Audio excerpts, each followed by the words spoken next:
Assalomu alaykum do'stlar. Mana bugun sizlarga yana bir narsa ko'rsatmoqchiman. Yangi tuqqan mollarimizga qanday birinchi yordam ko'rsatamiz, dori beramiz. Shu bilan yaxshi bo'ladi. Shuning uchun ko'rsatib o'tmoqchiman. Mana bu ikkinchi tugma yoki uchinchi tugma bo'lsa kerak. Ani hozir bilmadim. Bunga o'sha tug'ilishi bilan ukollar qilamiz. O'sha ukollarni ko'rsatib o'tmoqchiman hozir. Birinchini ko'rsatib oling. Kalsidat katazol ekan, katazol qilamiz. Mana 25 mg sigirimizga beramiz. Keyingisi mana bu. Nima ekan buni tarkibi? Qaralashga. Kanat 24%ligi bu.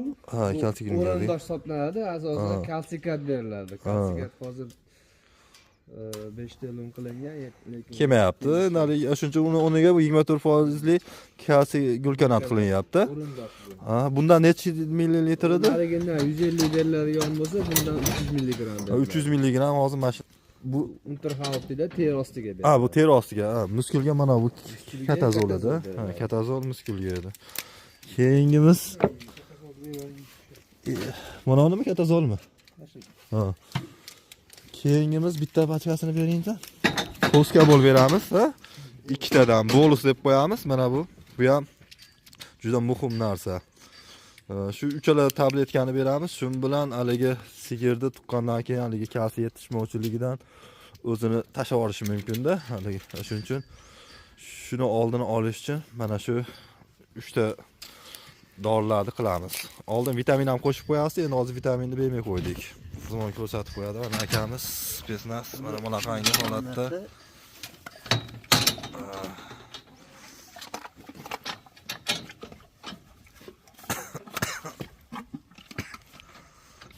Mana shunday holatda beriladi. Mana Unterhautga, teri ostiga 300 mg berilyapti hozir. Holatimiz. Mana buni bolasi mana qop-qoragina ko'rtqulda hozir bunga endi onasidan beramiz, yangi joyga olinadi va sutidan beramiz. 4 litr kamida ichish kerak. Majburan agar ichmasa. Shu eng muhimi bo'ladi. Bu nasldorchilikka alohida e'tibor qaratilyapti. Nasl olish uchun. Bu Power Mix urug'idan olinyapti. Ha, hozirgi asosan bularni ton qismi qop-qora hisoblanadi. Ko'proq bu 95%.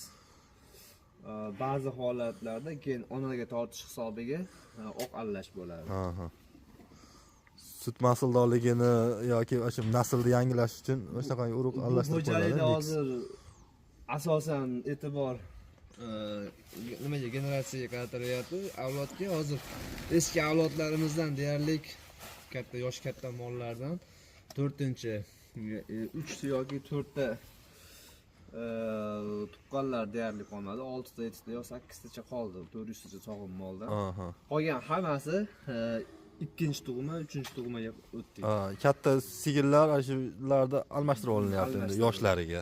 Kelajakda ikkinchi, uchinchi tug'malar qolinyapti hozir kunda. Yaxshi. Yo'q, nima xo'jalikdagi hozir nima tarkib yosharyapti. Yoshatib yana shu bilan yana 5-6 yil yosh tarkib bilan yurilaveradi. Kelajakda bu xo'jalikda ixtisosligi asosan xunajin yetishtirish ixtisosligiga bora o'zgarib boryapti. Yiliga taxminan 50 dan ortiq yoki 100 ga yaqin birinchi tug'ma mollarni yetishtirib sotish rejasida bo'lyapti. Yiliga shunaqa. Bugungi kundagi reja bo'yicha. Zo'r. Endi mana ukollar qilin bo'ldi. Endi buni sog'ish zaliga qo'shamiz. Buni alohida gruppaga qo'yish kerak. Bitta 4-chi gruppa deb qo'yamiz uni. Somon bilan bo'lgan sababi bu yangi tuqqan mol hali kuchda bo'lmaydi. Shuning uchun buni normal sigirlarga qo'shib bo'lmaydi. Agar qo'shilsa, ularda qiynalib qoladi va yotadigan joyda ham muammolar yuzaga kelishi mumkin. Shuning uchun alohida parvarish qilish kerak. Kamida 1 hafta shu somonli joyda yotib, o'sha yerdan sog'ishga kelish kerak.